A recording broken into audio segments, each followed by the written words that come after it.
গুজরাটের এক অন্ধকার গলি যেখানে আইন কানুনের তোয়াক্কা না করে লুকিয়ে তৈরি করা হয় লাল পানি। আমাদের এই গল্পের হিরো, যার নাম রাইস, ছোটবেলায় সে এমনই এক আড্ডায় কাজ করত। গুজরাটে লাল পানি কেনা বেচা দুটোই অপরাধ, কিন্তু কাগজে কলমে আইন থাকলেও সেখানে প্রতি বছর প্রায় 25,000 কোটি টাকার লাল পানির ব্যবসা চলে। আর এই অসম্ভব কাজটা সম্ভব হতো না যদি সেখানে রাইজের মতো কেউ না থাকতো। 2017 সালে মুক্তি পাওয়া রাইজের গল্প আজ আমি আপনাদের কাছে এক্সপ্লেইন করব। তবে একটু ধৈর্য ধরুন, কারণ আমাদের বলিউড বাদশা শাহরুখ খানের এন্ট্রি হতে এখানে কিছুটা সময় লাগবে। তো ভিডিওটা শুরু করার আগে ঝটপট লাইক দিয়ে চ্যানেলটা সাবস্ক্রাইব করে দিন। গল্পের একদম শুরুতে আমরা দেখতে পাই রাইসকে, যে তার বেস্ট ফ্রেন্ড সাদিককে নিয়ে স্কুলে যায়। ক্লাসে ম্যাডাম যখন তাকে বোর্ডে লেখা শব্দগুলো পড়তে বলে, তখন চোখের দৃষ্টি দুর্বল হওয়ার কারণে সে কিছু দেখতে পাচ্ছিল না। ফলাফল হিসেবে কপালে জোটে শিক্ষকের হাতের মার। রাইসের মা তখন তাকে নিয়ে চশমা বানাতে যায়, তখন দেখা যায় তাদের কাছে টাকাও নেই। কিন্তু রাইসও ছিল একরোখা জেদি, চশমা ছাড়া সে স্কুলে যাবেই না। তাই মাঝরাতে সে আর সাদিক মিলে এক দুঃসাহসিক কাজ করে বসে। তারা চুপিসারে এক সরকারি অফিসে ঢুকে পড়ে এবং সেখানে মহাত্মা গান্ধীর মূর্তির চোখে থাকা ফ্রেমটা খুলে নিয়ে আসে। আর সেখানে পুলিশকে আটকাতে রাইস অদ্ভুত এক বুদ্ধি করে। সে মাঝ রাস্তায় দাঁড়িয়ে শীষ বাজাতে শুরু করে, আর সেই সংকেত পেয়ে লাল পানির কারবারিরা সব মাল লুকিয়ে ফেলে। পুলিশ সেখানে পৌঁছে কিচ্ছু খুঁজে পায় না।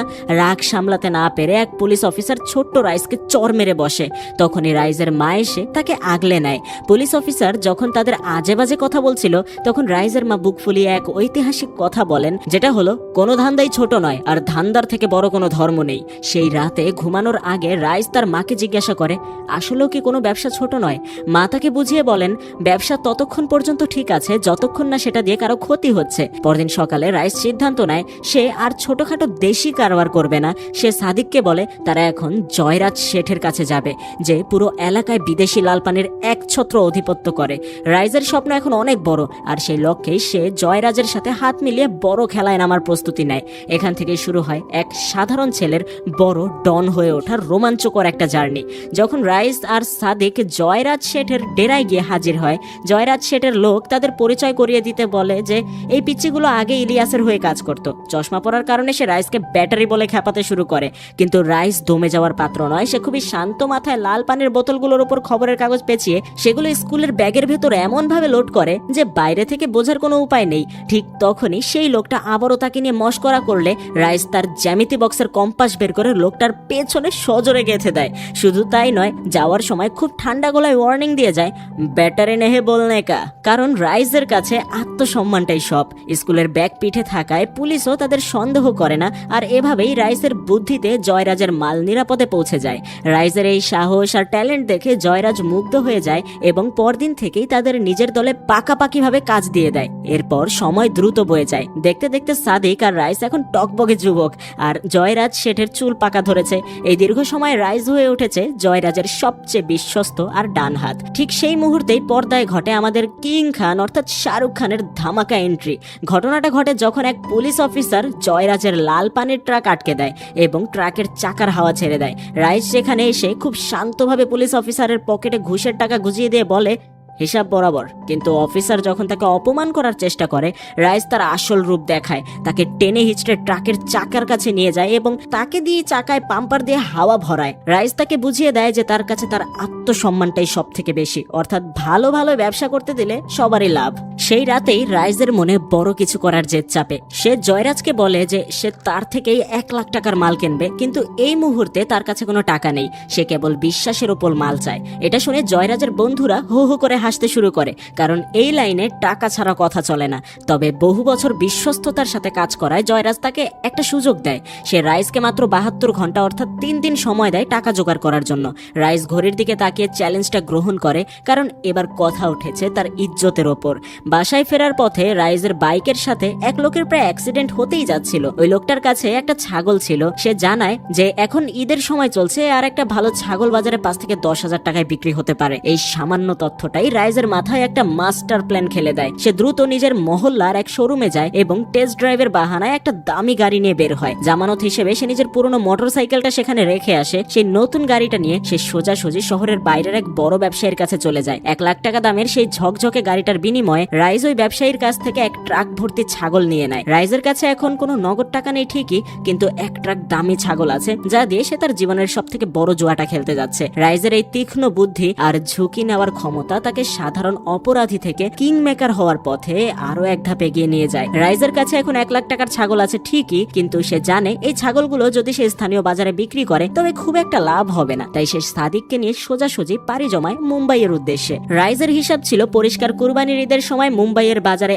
এক একটা ছাগলের দাম কয়েক গুণ বেড়ে যায়। মুম্বাইয়ের বিশাল এক বকরা মন্ডিতে গিয়ে যখন তারা হাজির হয় তখন সেখানকার স্থানীয় এক মস্তান তাদের কাছে পারমিশন বা হপ্তা দাবি করে। রাইস খুব বিনয়ের সাথে তাকে বোঝানোর চেষ্টা করে যে সে কেবল 2-4 পয়সা কামাতে এসেছে, এতে সবারই মঙ্গল হবে, কিন্তু ওই লোকগুলো উল্টো রাইসকে অপমান করে সেখান থেকে তাড়িয়ে দিতে চায়। আর ঠিক সেই মুহূর্তেই এক লোক রাইসকে ব্যাটারি বলে গালি দিয়ে বসে। ব্যাস রাইসের মাথার রক্ত একদম চড়ে যায়। সেখানেই শুরু হয় এক এলাহি কাণ্ড। রাইস আর সাদিক দুজনে মিলে পুরো মার্কেটে তহলকা মাচিয়ে দেয়, কিন্তু তারা ছিল মাত্র 2 জন আর প্রতিপক্ষ ছিল শত শত। মারপিটের এক পর্যায়ে এক ব্যক্তি রাইসের মাথায় বন্দুক ঠেকিয়ে তাকে আবারও ব্যাটারি বলে ডাকে। রাইস এক ঝটকায় তার হাত থেকে বন্দুকটা কেড়ে নিয়ে চোখে চোখ রেখে গর্জে ওঠে, ব্যাটারি নেহে বলেগা। এরপরই ধস্তাধস্তিতে রাইস জ্ঞান হারিয়ে ফেলে। সন্ধ্যাবেলা নামাজ শেষ হওয়ার পর ওই এলাকার বড় ভাই, যার নাম মুসা, সে রাইসকে নিজের দরবারে ডেকে পাঠায়। মুসা কিছুটা তাচ্ছিল্যের সুরে বলে, ছাগল তো বাঘের খাবার, এটা দিয়ে ব্যবসা চলে না। তোর এই ছাগলগুলো এখন আমার লোকজনের বিরিয়ানি হয়ে পেটে চলে গেছে, এখন বল তুই এটা কিভাবে শোধ করবি? রাইস এক মুহূর্ত দেরি না করে তার মায়ের সেই বিখ্যাত সংলাপটা বলে দেয়, কোনো ধান্দাই ছোট নয়, আর ধান্দার থেকে বড় কোনো ধর্ম নেই। রাইসের এই নির্ভীক চাহনি আর মুখের কথা শুনে মুসা মনে মনে বেশ ইমপ্রেসড হয়। যাওয়ার সময় রাইস যখন মুসার কাছে নিজের জন্য 1 প্লেট বিরিয়ানি চেয়ে নেয় তখন মুসা হো হো করে হাসতে থাকে। এরপর ট্রেনের কামরায় বসে 1 লাখ টাকার সেই দামি বিরিয়ানি খেতে খেতে রাইস আর সাদিক ফিরে আসে, কিন্তু তারা তখনও জানতো না তাদের ভাগ্য কত দ্রুত বদলে যাচ্ছে। বাড়িতে পৌঁছানোর পর হঠাৎ এক লোক এসে তাদের সামনে টাকা ঠাসা একটা ব্যাগ তুলে ধরে। লোকটা জানায় যে মুসা ভাই তাদের উপর খুশি হয়ে টাকা পাঠিয়েছেন। রাইস প্রথমে টাকা নিতে অস্বীকার করে, কারণ সে ভিক্ষে চায় না। তখন লোকটা নিজের পরিচয় দেয়, আমার নাম নবাব, আমি মুসা ভাইয়ের ডান হাত। ভাই বলেছেন তোমার ওই ধান্দার ধর্ম নিয়ে বলা কথাটা তার খুব পছন্দ হয়েছে। এই টাকাটা তোমার ওই ছাগলগুলোর দাম। মূলত মুসা রাইসকে পরীক্ষা করছিল, যদি রাইস ভয় পেয়ে মুসার পায়ে পড়তো তবে নবাব সেখানেই তাকে খতম করে দিত। কিন্তু রাইসের সততা আর সাহস তাকে মুসা ভাইয়ের নেক নজরে নিয়ে আসে। টাকা পাওয়ার পর রাইস সব থেকে আগে তার মায়ের কবরে গিয়ে চাদর চড়ায়। সেখানে দাঁড়িয়ে সে প্রতিজ্ঞা করে, আমি আজ থেকে নিজের ধান্দা শুরু করেছি, আমি কথা দিচ্ছি এই কাজ করতে গিয়ে আমি কখনো কারো ক্ষতি হতে দেব না। এরপর শুরু হয় রাইজের জয় জয়কার। সে সরাসরি সেই ডিলারের কাছ থেকে বিদেশি লাল পানির ডিল নেয়, যেখান থেকে বড় বড় শেঠরা মাল নিত। খুব অল্প সময়ের মধ্যে রাইজের কারবার চারদিকে ছড়িয়ে পড়ে। সে এখন অঢেল টাকার মালিক, কিন্তু তার নীতি এখনো এক, সে কেবল ব্যবসা করবে, কারো জানমালের ক্ষতি করবে না। গল্প যখন একদম তুঙ্গে, ঠিক তখনই ফতেপুর থেকে 235 কিলোমিটার দূরে এক জমকালো পার্টিতে এন্ট্রি হয় আমাদের গল্পের আসল টুইস্টের। আগমন ঘটে মজনুদার। এই মজনুদারই হতে চলেছে রাইজের জীবনের সব থেকে বড় কাটা, কারণ সে আইনের লোক আর রাইজ বেআইনি ধান্দার রাজা। এখান থেকেই শুরু হয় এক হাড্ডাহাড্ডি লড়াইয়ের নতুন অধ্যায়। গল্পের মোড় এবার একদম ঘুরে যায় যখন এসপি মজনুদার সেই হাই প্রোফাইল পার্টিতে হানা দেয়। সেখানে সবার সামনে চলছিল দামি সব বিদেশি লাল পানির ফোয়ারা। মজনুদার এক মুহূর্ত দেরি না করে পার্টির সবাইকে অ্যারেস্ট করে ফেলে। পরদিন সকালে উপর মহলের বড় কর্তারা তাকে ডেকে ধমক দেয় এবং সবাইকে ছেড়ে দিতে বলে, কিন্তু মজনুদারও হার কিপটে আর জেদি পুলিশ। সে সাফ জানিয়ে দেয়, সবাইকে ছেড়ে দেব, তবে সেটা আপনারা কাগজে লিখে দিন। ফলস্বরূপ তার সততার পুরস্কার হিসেবে তাকে রাইটিং এর ট্রান্সফার লেটার ধরিয়ে দেওয়া হয়। কিন্তু মজনুদার দমে যাওয়ার পাত্র নন। এদিকে রাইজের জীবনে বসন্তের হাওয়া লাগে। একদিন ক্রিকেট খেলার সময় রাইজের একটা শট সরাসরি পাশের এক বাড়ির ভেতর গিয়ে পড়ে। বল আনার উসিলায় রাইজ যখন সেই বাড়িতে ঢোকে তখনই পর্দায় এন্ট্রি হয় সুন্দরী আসিয়া, অর্থাৎ মাহিরা খানের। আসিয়াকে দেখেই রাইজের মনের ভেতরটা যেন গিটার বেজে ওঠে। শুরু হয় তাদের মিষ্টি এক প্রেমের গল্প, কিন্তু এই প্রেমের মাঝেই খবর আসে মজনুদারের বদলি হয়ে গেছে। খোদ রাইজের এলাকা ফতেপুরায়। মজনুদার সেখানে এসে চার্জ নেওয়ার পরপরই পুরনো ইন্সপেক্টর তাকে তেল মারার জন্য রাম, হুইস্কি, ভদকার অফার দেয়। মজনুদার তাকে একটা কাগজ আর কলম এগিয়ে দিয়ে শান্ত গলায় বলে, হয় নিজের ইস্তফা লেখুন, না হয় আড্ডার ঠিকানাগুলো দিন। শহরে ঢুকেই মজনুদার প্রথম যে ট্রাকটা ধরে সেটা ছিল জয়রাজ শেঠের। সে মিডিয়াকে ডেকে ঘটা করে সেই লাল পানির বোতলগুলোর ওপর দিয়ে রোড ট্রলার চালিয়ে দেয়। এরপর সে রাইসকে থানায় ডেকে পাঠায়। রাইসকে সে সাফ জানিয়ে দেয়, যেটাকে তুই ধান্দা বলিস সেটা আসলে ক্রাইম। থানায় দুজনের মধ্যে শুরু হয় এক ঠান্ডা যুদ্ধ। মজনুদার 1 কাপ চা নিয়ে আধা কাপ নিজে নেয় আর বাকিটা রাইসকে দিয়ে বলে, থানায় চায়ের অভ্যাস করে নে, না হলে ব্যবসা বন্ধ কর। আমি তোর নিঃশ্বাস নেওয়া বন্ধ করে দেব, কিন্তু রাইস রাইস সেই আধা খাওয়া চায়ের কাপ রেখেই গটগট করে থানা থেকে বেরিয়ে আসে। রাইস বুঝতে পারে এবার ধান্দার স্টাইল বদলাতে হবে। সে সাদিক আর বন্ধুদের নিয়ে এক মাস্টার প্ল্যান বানায়। সে লাল পানির বিশাল ট্রাকগুলোকে মাঝ রাস্তায় আটকে দেয় এবং সেখান থেকে মাল নামিয়ে ছোট ছোট 5টা আলাদা গাড়িতে করে ভিন্ন ভিন্ন রুটে পাঠিয়ে দেয়। মজনুদার যখন মাঝ রাস্তায় রাইসের ট্রাক ধরে তখন দেখে সেখানে লাল পানির বদলে কেবল আধা কাপ চা রাখা আছে, অর্থাৎ রাইস তাকে সরাসরি চ্যালেঞ্জ ছুড়ে দিয়েছে। পুরো এলাকার লাল পানির কারবারিরা মজনুদারের অত্যাচারে অতিষ্ঠ হয়ে পড়ে। তখন জয়রাজ শেঠ বলে, আমাদের সবাইকে এক হতে হবে। তৈরি হয় এক শক্তিশালী গ্রুপ যাকে বলা হয় সিন্ডিকেট। রাইস এই সিন্ডিকেটে যোগ দিতে রাজি হয়, তবে এক শর্তে, সেই হবে এই সিন্ডিকেটের চেয়ারম্যান। জয়রাজ তাকে 3 সপ্তাহের সময় দেয় নিজেকে প্রমাণ করার জন্য। রাইজও ঘড়ির দিকে তাকিয়ে নিজের স্টাইলে চ্যালেঞ্জটা লুফে নেয়। মজনুদার যখন খবর পায় যে রাইজের মাল ফতেপুরায় ঢুকছে, সে তখন চারদিকে কড়া নজরবন্দি করে ফেলে। সাদিক এই বিষয়ে কথা রাইজকে জানায়, কিন্তু রাইজ তো রাইজই। সে সড়ক পথ বাদ দিয়ে তার সমস্ত মাল নৌকায় করে সমুদ্র পথে নিয়ে আসে। মজনুদার ব্রিজের ওপর দাঁড়িয়ে অধীর আগ্রহে অপেক্ষা করতে থাকে, আর রাইজ তার নাকের ডগা দিয়ে সমুদ্রের নিচ দিয়ে রাজার মতো পার হয়ে যায়। এই চালের মাধ্যমেই রাইস প্রমাণ করে দিল ফতেপুরার আসল সুলতান সেই। রাইসের এই দুঃসাহসিক চালে তাকে পর্দার আড়াল থেকে সাহায্য করছিল কমলা শেঠ নামের এক প্রভাবশালী ব্যক্তি। কমলা শেঠের আশীর্বাদ পাওয়া মানেই হলো রাইজের ব্যবসার পরিধি এখন আকাশচুম্বী হতে চলেছে। কিন্তু রাইজের এই জয় জয়কার জয়রাজ শেঠের একদম সহ্য হচ্ছিল না। সে ঠিক করলো পথের কাঁটাকে চিরতরে সরিয়ে দেবে। জয়রাজ রাইজকে শেষ করার জন্য এক ভাড়াটে খুনি পাঠায়, কিন্তু রাইজের চোখ এড়ানোকে এত সহজ। রাইজ তাদেরকে দেখে ফেলে এবং শুরু হয় এক শ্বাসরুদ্ধ ধাওয়া পাল্টা ধাওয়া। অনেক কসরতের পর রাইজ সেই লোকটাকে ধরে ফেলে এবং নিজের হাতেই তাকে খতম করে দেয়। আর এই খবর কানে যেতেই মজনুদার আবারও অ্যাকশনে ফিরে আসে। সে রাইজের সমস্ত আড্ডায় তল্লাশি চালায়। মজনুদার রাইজকে স্পষ্ট বলে দেয়, তোকে তো ধরলাম, এবার প্রমাণও আমিই খুঁজে বের করব। কিন্তু রাইজ একা নয়, তার পেছনে আছে মুম্বাইয়ের ডন মুসা। রাইজ যখন তার স্ত্রীর সাথে খুশির মুহূর্ত কাটাচ্ছিল, আর হ্যাঁ, সিনেমায় এই বিষয়টা স্কিপ করা হয়েছে, পরবর্তীতে কিন্তু রাইজ সেই আসিয়া যাকে দেখে তার মনে লাড্ডু ফুটেছিল, প্রেমে পড়েছিল, সেই মেয়েটাকে কিন্তু বিয়ে করেছে। বর্তমানে সে তার স্ত্রী। তখনই মুসা ভাইয়ের ফোন আসে। মুসা তাকে আসল সত্যিটা জানিয়ে দেয় যে লোকটা তাকে শেষ করতে এসেছিল সে আর কেউ নয়, স্বয়ং তার পুরনো গুরু জয়রাজ শেঠ।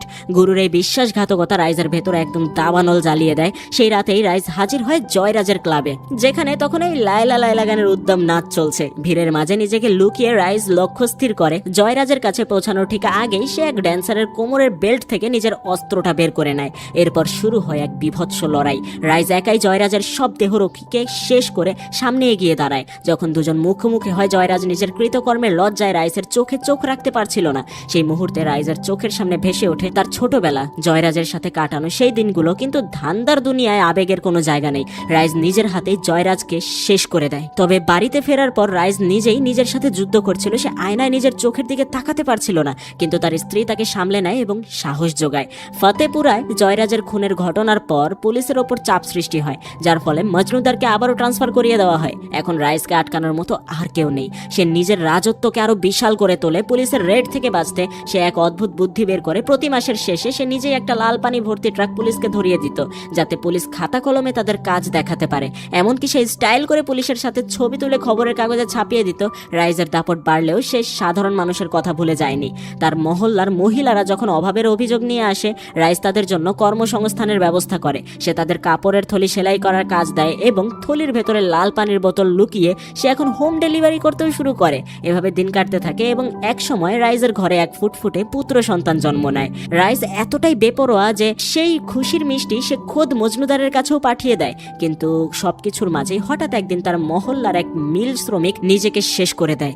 যখন রাইজ এর কারণ খুঁজতে যায়, তখন বেরিয়ে আসে এক নতুন গল্প। সে জানতে পারে মিল বন্ধ হয়ে যাওয়ায় লোকটা ঋণে ডুবে গিয়েছিল।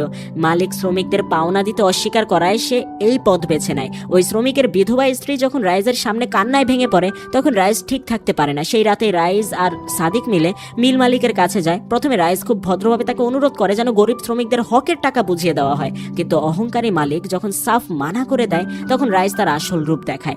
রাইজ তাকে সোজাসুজি অফার দেয়, সে তাকে টাকা দেবে যেন মালিক মিল থেকে সরে দাঁড়ায়, কিন্তু শর্ত একটাই, শ্রমিকরা তাদের প্রতিটা পয়সা ফেরত পাবে। রাইজের চাপের মুখে মালিক মাথা নত করতে বাধ্য হয়। পরের দিন সেই শ্রমিকেরা খুশিতে রাইজের বাচ্চার জন্য সুন্দর একটা দোলনা নিয়ে আসে। তারা রাইজকে জড়িয়ে ধরে চোখের জল ফেলে ধন্যবাদ জানায়, কারণ রাইজের জন্যই আজ তাদের ঘরে অন্ন জুটেছে। এরপর রাইজ এক বিশাল পার্টির আয়োজন করে, যেখানে খোদ মুখ্যমন্ত্রী অর্থাৎ সিএম বিশেষ অতিথি হিসেবে উপস্থিত হন। রাইজের প্রভাব তখন এতটাই যে সরাসরি সিএম এর সাথে ডিল করে। রাইজ প্রভাবশালী ব্যক্তিদের অবৈধ দখল করা জমি উদ্ধার করে দেওয়ার দায়িত্ব নেয়, যেখান থেকে রাইস পাবে লাভের পুরো 30%। কিন্তু অন্যদিকে মজনুদার বসে নেই, সে কমলা শেঠের আড্ডায় হানা দেয় এবং হাতে নাতে ধরে 10 বছরের জেলের ব্যবস্থা করে দেয়। রাইস যখন সিএম কে মজনুদারকে নিয়ন্ত্রণ করতে বলে তখন সিএম উল্টো ভয় পেয়ে যায়। সে বলে, মজনুদার এমন এক অফিসার যে কাল আমার দরজায় কড়া নাড়তেও দ্বিধা করবে না, তাই আমাকেও সাবধান থাকতে হবে। তাই আবারও মজনুদারের বদলি করা হয় ফাতেপুরার এক পুরনো কন্ট্রোল রুমে, যেন সে পুরনো ফাইল নিয়ে দিন কাটাতে পারে। কিন্তু ভাগ্যের চাকা কখন কোন দিকে ঘোরে তা কেউ জানে না। সেখানে মজনুদার এক অত্যাধুনিক ফোন ট্যাপ করার মেশিন পেয়ে যায়। সে রাইস আর তার ব্যবসার সাথে জড়িত সমস্ত ফোন লাইনের সাথে ওই মেশিনটা কানেক্ট করে দেয়। রাইস যখন তার স্বপ্নের প্রজেক্ট আপনি দুনিয়া ইউজিং স্কিম নিয়ে ব্যস্ত, 200 একর জমির ওপর সে গরিবদের জন্য ঘর বানানোর কাজ শুরু করে দেয়। গল্পের নতুন মোড় আসে যখন পাশা নামের এক রাজনৈতিক নেতা তার লাল পানি মুক্ত গুজরাট যাত্রা রাইসের এলাকার ওপর দিয়ে নিয়ে যাওয়ার ঘোষণা দেয়। রাইস পাশাকে ফোন করে অনুরোধ করে যেন সে রুটটা বদলে নেয়, কারণ এতে রাইসের ব্যবসার মারাত্মক ক্ষতি হতে পারে। কিন্তু পাশা অহংকারে অন্ধ হয়ে রাইসের কথা শোনে না। রাইস রাগের মাথায় তাকে শেষ করে দেওয়ার হুমকি দিয়ে বসে। এদিকে মজনুদার আড়ি পেতে তাদের সব কথা শুনে ফেলে এবং পরদিন খবরের কাগজে বড় করে হেডলাইনে ছাপিয়ে দেয় যে রাইস পাশাকে শেষ করে দেওয়ার হুমকি দিয়েছে। পরের দিন যখন পাশার যাত্রা রাইসের মহল্লায় এসে পৌঁছায় তখন রাইস তার দলবল নিয়ে মাঝ রাস্তায় জমের মতো দাঁড়িয়ে থাকে, দুপক্ষই মারমুখী অবস্থানে। রাইস হঠাৎ করে রাস্তার ওপর শত শত লাল পানির বোতল ছুঁড়ে মারতে শুরু করে। এরপর সে শান্তভাবে একটা ঝুলন্ত মশাল সেই লাল পানির ওপর ফেলে দেয়। মুহূর্তের মধ্যেই পুরো রাস্তা দাউ দাউ করে জ্বলে ওঠে। আগুনের সেই লেলিহান শিখা দেখে পাশার তো আত্মারাম খাঁচা ছাড়া হওয়ার দশা। আগুনের সেই দেয়াল পেরিয়ে যাত্রা এগিয়ে নেওয়া অসম্ভব ছিল। আর ঠিক তখনই শুরু হয় চূড়ান্ত সংঘাত। রাইস বুঝিয়ে দেয় যে তার এলাকায় সে ছাড়া আর কারো হুকুম চলবে না। একদিকে মজনুদারের পাতা ফাঁদ আর অন্যদিকে রাইসের এই বেপরোয়া জেদ, সব মিলিয়ে ফাতেপুরার আকাশ এখন বারুদের গন্ধে ভারী হয়ে উঠেছে। লড়াই এখন কেবল ব্যবসার নয়, লড়াই এখন অস্তিত্ব রক্ষার। এক রহস্যময় উত্তেজনায় ঘেরা এই সংঘাতের শেষ কোথায় সেটা দেখার জন্য সবাই রুদ্ধশ্বাসে অপেক্ষা করতে শুরু করে।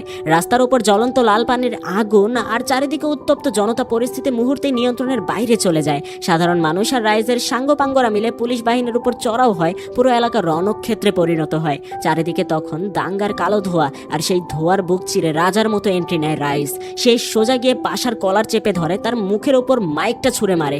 রাইস গর্জে উঠে বলে, তোর তো দেমাগ বেশি, তোরে না কইছিলাম যাত্রা বের করিস না, আমার ধান্দার লোকসান আমি সহ্য করি না।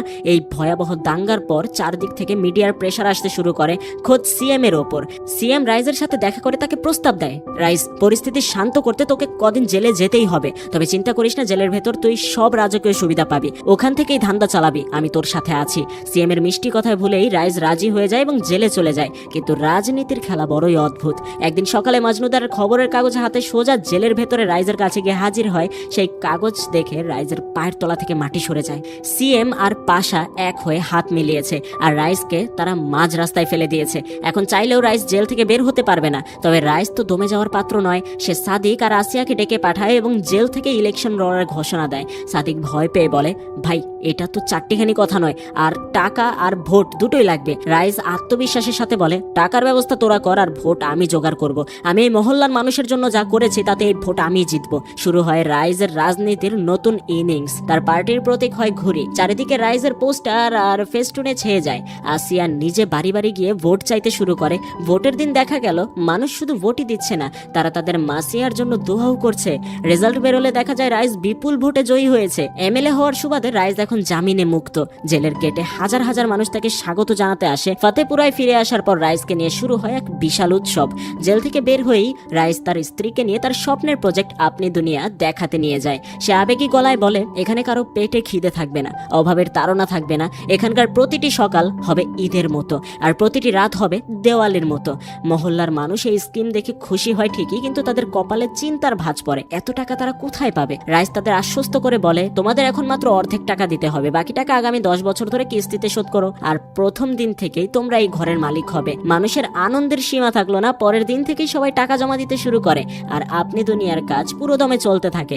আসলে রাইস অবশ্য অনৈতিক পথে বিষয়টা শুরু করেছিল, কিন্তু সে এখন নৈতিক পথে এগিয়ে যাচ্ছে।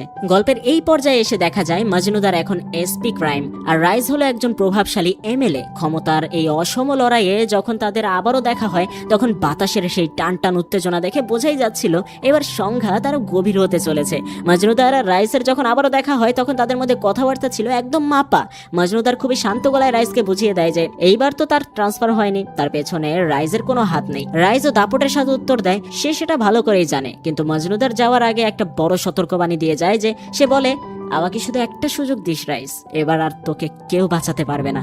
আসলে মজনুদার জানতো যে এখন আর সিএম এর আশীর্বাদ রাইজের ওপর নেই, সে এখন একা। ঠিক সেই সময় উত্তরপ্রদেশ থেকে এক ভয়াবহ খবর আসে।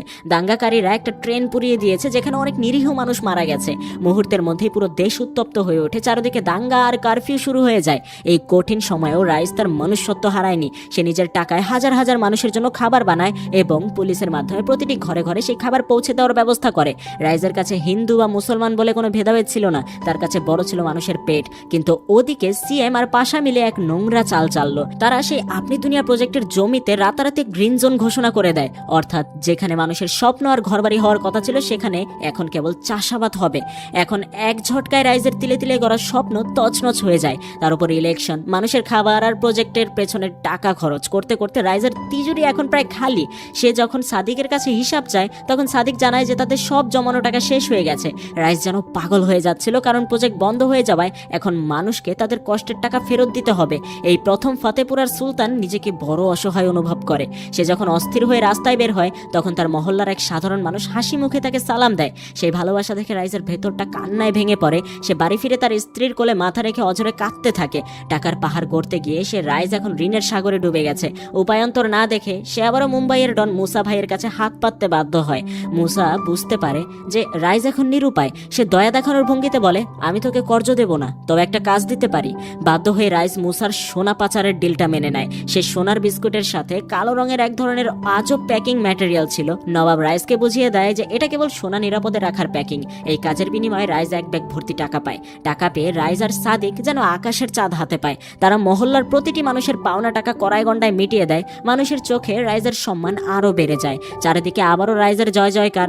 রাইস ভেবেছিল তার সব বিপদ কেটে গেছে এবং সে শান্তিতে দিন কাটাতে পারবে, কিন্তু ভাগ্যের এক নিষ্ঠুর পরিহাস তখনও তার অগোচর অপেক্ষা করছিল। উত্তর ভারতের বেশ কয়েকটি রাজ্যে হঠাৎ করে একের পর এক সিরিজ বোমা বিস্ফোরণ ঘটে। পুরো দেশ স্তব্ধ হয়ে যায়। তদন্তে নেমে আসে এক হার হিম করা সত্য, যেটাকে রাইস প্যাকিং ম্যাটেরিয়াল ভেবেছিল সেটা আসলে ছিল ভয়ঙ্কর RDX। নিজের অজান্তেই শত শত মানুষের মৃত্যুর কারণ হয়ে দাঁড়িয়েছে ভেবে রাইজের পায়ের তলা থেকে মাটি সরে যায়। অনুশোচনায় দগ্ধ হয়ে সে বারবার তার খোদাকে ডাকতে শুরু করে। ওদিকে অপরাধবোধ সইতে না পেরে কমলা শেঠ নিজেকে শেষ করে দেয়। মজনু তার জানতো রাইসকে মারার জন্য কোনো পারোয়ানা লাগবে না, তার নিজের বিবেকই তাকে টেনে আনবে। রাইস বুঝতে পারে তার সময় ফুরিয়ে এসেছে। সে সাদিককে ডেকে তার স্ত্রী আর সন্তানকে নিরাপদ কোথাও পাঠিয়ে দেয়। এরপর নিজের বন্দুকটা হাতে নিয়ে সে কোথায় যায় জানেন? সোজাসুজি মুম্বাইয়ের মুসা ভাইয়ের ডেরায়। ওদিকে মজনুদার রাইসের খোঁজ পেতেই তার সব বিশ্বস্ত লোকেদের ওপর অমানসিক অত্যাচার শুরু করে দেয়। রাইস যখন মুসার সামনে গিয়ে দাঁড়ায়, মুসা খুব তাচ্ছিল্যের সাথে বলে, তুই তো অনেক পুণ্যের কাজ করেছিস, সোজা জান্নাতে যাবি। রাইস চোখে আগুন নিয়ে উত্তর দেয়, নিষ্পাপ মানুষদের মেরে জান্নাত পাওয়া যায় না মুসা ভাই। মুসা যখন তাকে দেশ ছেড়ে পালিয়ে যাওয়ার অফার দেয়, রাইস সাফ জানিয়ে দেয় সে নিজেও যাবে না আর কাউকে যেতেও দেবে না। ক্ষিপ্ত হয়ে মুসা তার লোকেদের হুকুম দেয়, ঠোক দে ব্যাটারিকো। শুরু হয় এক অসম লড়াই। মুসা গুলি চালানোর আগে রাইজের হাতের গুলি তাকে কাবু করে ফেলে। একাই মুসা সব গুন্ডাদের নিকেশ করে মুসার সামনে গিয়ে বসে। মুসার চোখে চোখ রেখে জীবনের শেষবারের মতো গর্জে ওঠে, ব্যাটারি নেহি বলেগা। এরপর নিজের চশমার ফ্রেমের ডাটা দিয়ে মুসার গলায় আঘাত করে তাকে চিরতরে শেষ করে দেয়। সেখান থেকেই বেরিয়ে সে সোজা ফোন করে তার ছোটবেলার সেই চশমাওয়ালা ডাক্তারকে, যাকে সে বাবার মতো মানত। এরপর সাদিকের সাথে ফোনে কথা বলে জানতে পারে বাড়িতে এখনো পুলিশ আসেনি। রাইস বলে, আমি আসছি, কিন্তু সে জানতো না মজনুদার তখন তার ঠিক পেছনেই দাঁড়িয়ে আছে। রাইজের আসার খবর পেয়ে পুলিশ পুরো বাড়ি ঘিরে ফেলে এবং মজনুদার দেখা মাত্রই গুলির নির্দেশ দেয়। কিন্তু রাইস তো রাইজই, সে একাই স্যারেন্ডার করতে আসেনি, সাথে করে নিয়ে এসেছে এক ঝাঁক মিডিয়া। মজনুদার বাধ্য হয়ে নিজের অর্ডার ক্যান্সেল করে। স্যারেন্ডার করার আগে রাইস শেষবারের মতো সাদিককে জড়িয়ে ধরে হাসে। তার স্ত্রী আর সন্তানদেরকে শেষ বিদায় জানিয়ে সে পুলিশের গাড়িতে গিয়ে ওঠে। পুলিশ তাকে শহর থেকে অনেক দূরে এক নির্জন প্রান্তরে নিয়ে যায়। মজনুদার অবাক হয়ে জিজ্ঞাসা করে, তোর সাথে কি হতে চলেছে সেটা জেনেও তুই কেন ফিরে এলি? রাইস শান্ত গলায় জবাব দেয়, আসতেই হতো, না হলে তোমরা আমার লোকগুলোকে ছাড়তে না। সে নিজের ঘড়ি আর লকেটটা খুলে মজনুদারের হাতে দিয়ে বলে, এটা আমার বিবিকে দিয়ে দিও আর সত্যিটা বলে দিও। অর্থাৎ রাইস চায় তার পরিবার জানুক সে মারা গেছে। এরপর আসে সেই এনকাউন্টারের মুহূর্ত। রাইস কাপুরুষের মতো পিঠে নয় বরং বুক পেতে সামনে থেকে গুলি খাওয়ার কথা বলে। জীবনের শেষ মুহূর্তে মানুষের নাকি তার শুরুর কথা মনে পড়ে। মজনুদার যখন প্রথম গুলিটা চালায়, রাইজের কানে তার মায়ের সেই ধান্দার ধর্মের কথাগুলো বাজতে থাকে। দ্বিতীয় গুলিতে মনে পড়ে যায় তার প্রাণের বন্ধু সাদিকের ভাগ্যের কথা। আর তৃতীয় গুলির সাথে সাথে চোখের সামনে ভেসে ওঠে তার স্ত্রী আর ছোট্ট বাচ্চার মুখ। মুখ থুবড়ে মাটিতে লুটিয়ে পড়ে ফতেপুরার রাজা রাইস। পুলিশ তাকে ওখানেই ফেলে রেখে চলে যায়। এই মর্মান্তিক পরিণতির মাধ্যমেই শেষ হয় এক ডনের উত্থান আর পতনের এই মহাকাব্য। শাহরুখের এই সিনেমাটা আপনাদের কেমন লেগেছে কমেন্ট সেকশনে জানাতে ভুলবেন না। ভিডিওটা ভালো লাগলে লাইক দিন, আর ভিডিওর আপডেট পেতে চ্যানেলটা সাবস্ক্রাইব করে সাথেই থাকুন। সাথে এই যে স্ক্রিনে আরো একটা ভিডিও ভেসে উঠেছে, চাইলে ক্লিক করে দেখা শুরু করতে পারেন। আর অবশেষে ভিডিওটা আপনি এতক্ষণ দেখেছেন সেজন্য আপনাকে অনেক ধন্যবাদ।